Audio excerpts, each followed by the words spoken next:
pero hindi kulong. Ang jowa mong babaero.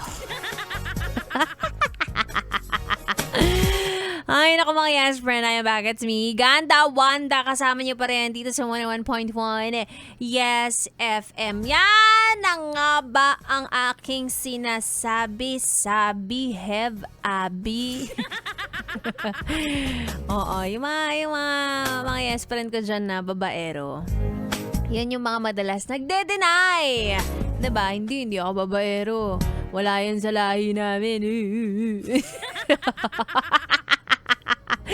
Diba? Kung sino pa yung nagde-deny, siya pa yung mismong gumagawa. So, kapag loyal ka, kapag faithful ka, nananahimik ka na lang at nakikita ng ibang tao na, ay, grabe ang integridad at grabe ang prinsipyo.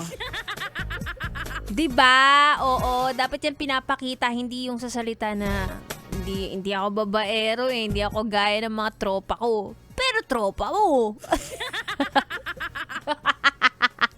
Ay, nako, nakakaloka.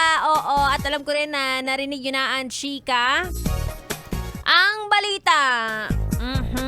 Tungkol sa OPM artist na si Have Abi. Oh. Ay, nako, late. Hindi updated.